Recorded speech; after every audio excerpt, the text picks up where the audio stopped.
Hey guys, I got an awesome video for you. I know we all want to hit that ball and then make that divot in front of it, hit that nice clean patch of turf just like the pros are doing. But how does that happen? Well, number one, we're going to talk about how your eyes are involved with this.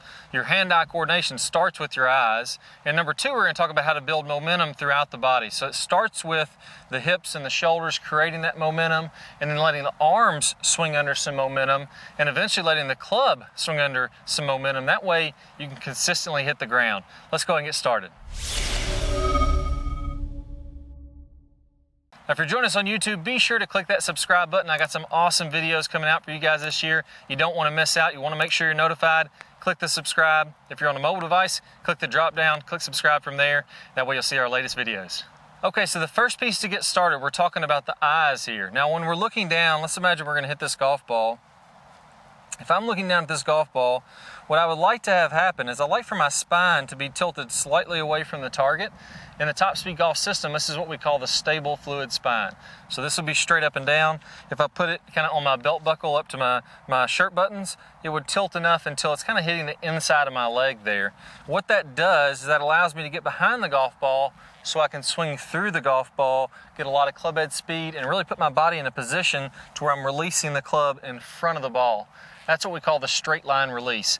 Every single tour player, and we measured tons of tour players, we actually measured 48 major champions since 2000, and they're tilted away at impact about 20 degrees.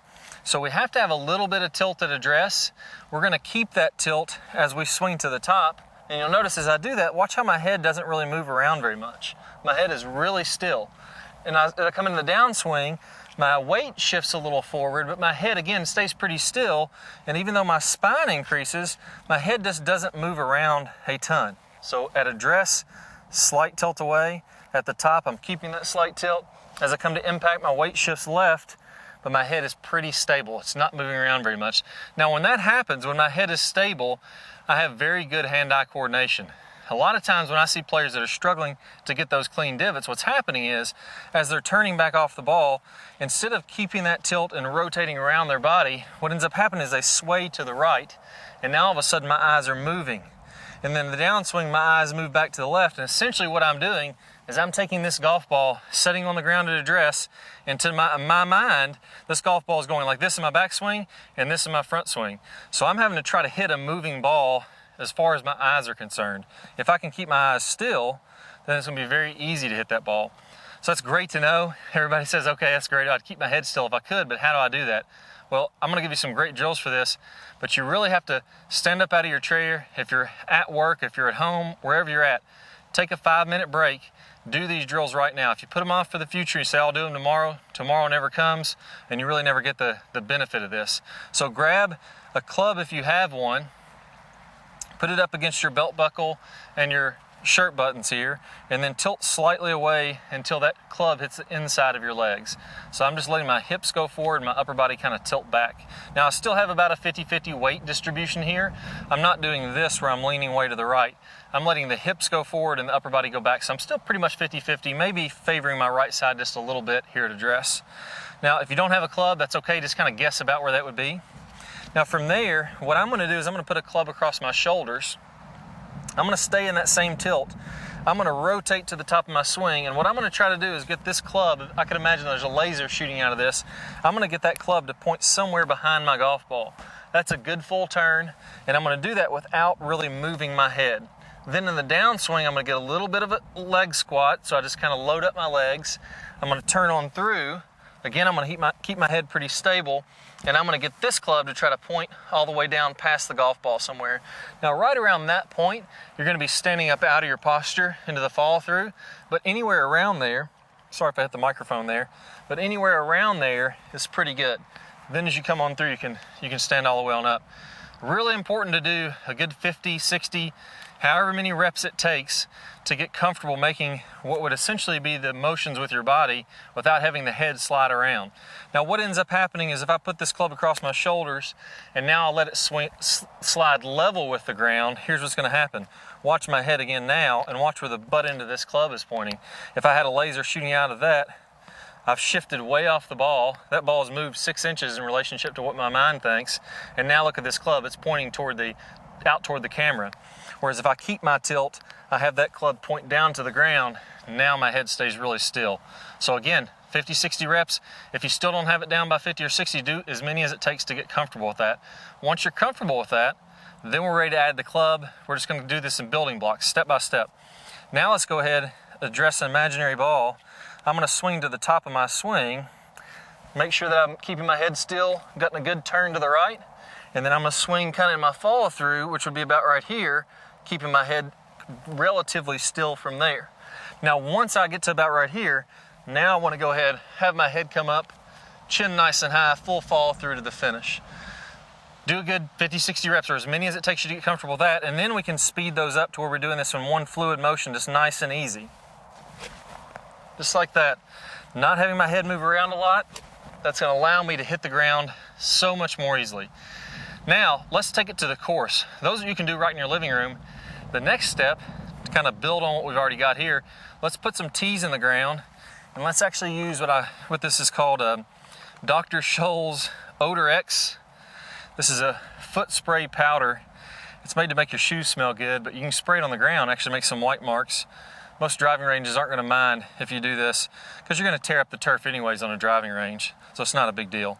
So what you can do, and what I would recommend, is go ahead and spray, let's do 6 dots here just to start out. So I'm just going to spray 6 dots, and I'm going to work on hitting these dots doing the same thing that I just did in my practice swing, so I'm not going to have my eyes move around. To make it a little bit easier, what I would do is I would put a tee right in the middle of each one of those dots. Now I don't want to use a golf ball yet, and the problem with using a golf ball is that you have to be really precise. You may be keeping your head still, making a good turn, but then you hit a bad shot, you get frustrated. Let's take it one kind of baby step at a time. You're actually going to, tons of research out there shows that you'll improve the fastest. It's called the challenge point theory, when you master one piece and then take it up another notch, take it up another notch. So don't skip straight to hitting golf balls. Go through these drills like I'm giving them out to you. So what I'm going to do here, I'm going to put that tee in the middle of this, and I'm going to imagine this is my golf ball. If I hit a great shot here, I'm going to come down, hit that tee, and then my divot is going to be somewhere around that tee and then in front of that dot. So I'll go ahead and try one out. A lot of times when you're making practice swings, it may feel weird to hit that tee, but that's okay. Again, I'm keeping my head pretty stable. It's not going to move around a lot. And that was absolutely perfect. Now again, that's really weird to take a divot when you're not hitting a ball, but that's okay. You'll get used to it after a while. You'll see that was a perfect one there, where I came down, I clipped the tee out of the ground, so I know I made some good contact. And then look at where my divot is. My divot starts. It starts right in line with those other dots. So I know I'm perfectly on track. If I do this for the next one, I'm just basically going to tear up this whole piece of turf. That's completely fine. That's what the grass is made for, is to be taking a divot out of it. The best players in the world hit a divot. You're not going to hurt the course by doing that. Now you may be asking, why do I even use the tee then, if I'm just going to be taking a big divot out of the ground? Well, it's good sometimes to know if you don't have a divot, if you're close or not.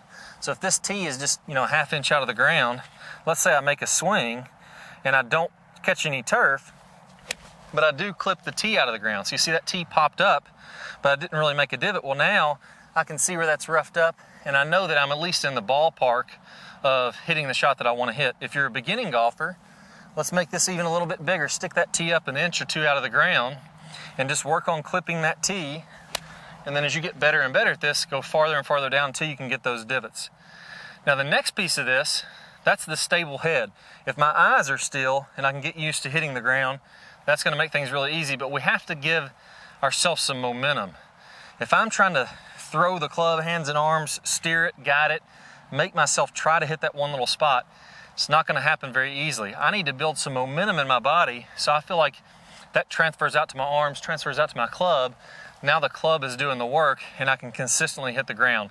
I got an awesome drill for you on that one too. Now the first thing you need to do is you need to build momentum with the body, and what I like to feel when this is happening, I like to imagine that there's a big, huge concrete ball and my hips are just locked up in it. So I can move my hips. I'm kind of tilting this ball down, I can move my hips this way, but it's not going to be real fast. A lot of times people think I need to be really fast with the hips.